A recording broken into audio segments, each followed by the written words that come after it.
Educating Talents is an Erasmus Plus cooperation partnership co-funded by the European Commission with 7 partners from 6 countries and coordinated by Sjolins Gymnasium from Sweden. Welcome to Educating Talents, a program which will equip teachers with methods how to support talented learners in their classroom. So today we focus on scientific learning, and it is based on methods explained by Professor Kurt Heim in a teacher training activity in Groningen in the Netherlands. For this we need 6 main skills. It is scientific creativity, basic knowledge, divergent thinking, and of course acting, original associations, analogical thinking, and to combine this with subjects like biology and religious instruction. That means also be able to combine different aspects. For this we need flex-based learning. The goals of flex-based learning are that the 2 aspects of our brain, short and flexi, are combined.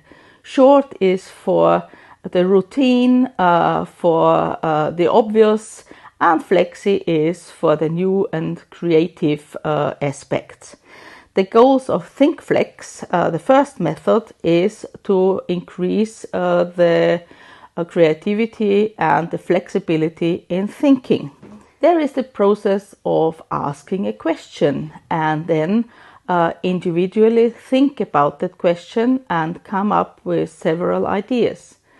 Then the next step is brainstorming, and to combine the ideas with others is the exchange in the group work. And finally, you discuss all the findings in the classroom. And then there is the method of the flexperiment. That means, first of all, the pupils are introduced to flex-based thinking, and then they get the theoretical input how experiments work. Then they are confronted with a problem, and by using different experiments, they should come up with solutions to the questions asked before.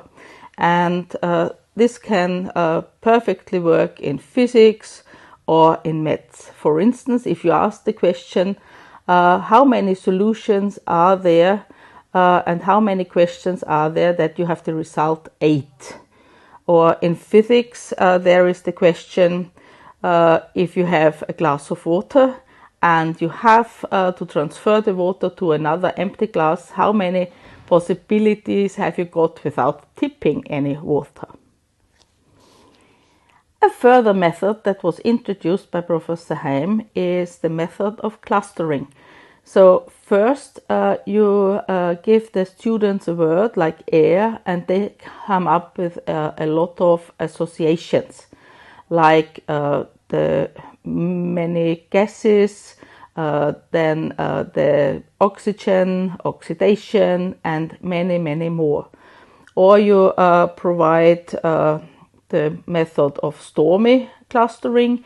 That means the students get a task, a word, and they have to provide within a time span of a minute or 2 minutes as many words that come into their mind, and this is then the cluster to work on furthermore, which expands their vocabulary, which expands their semantic abilities.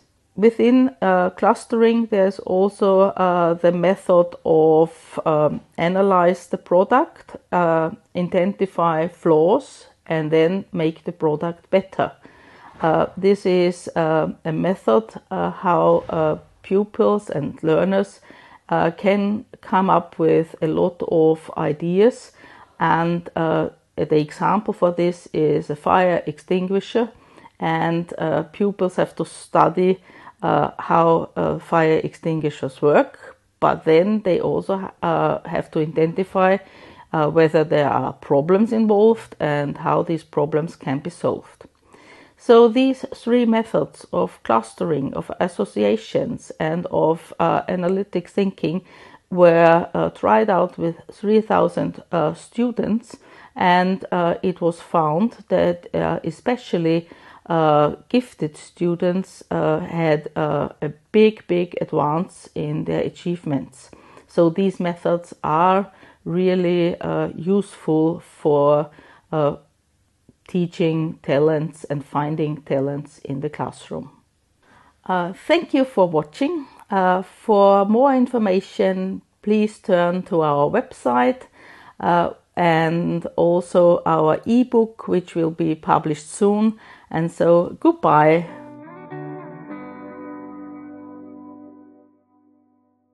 All Educating Talents resources and materials will be available from the Educating Talents Community of Practice on the APAL platform, Facebook and LinkedIn pages, YouTube channel, and of course the Educating Talents website. All organisations that use the Educating Talents resources need to set up a clear policy for data protection in line with the requirements of GDPR.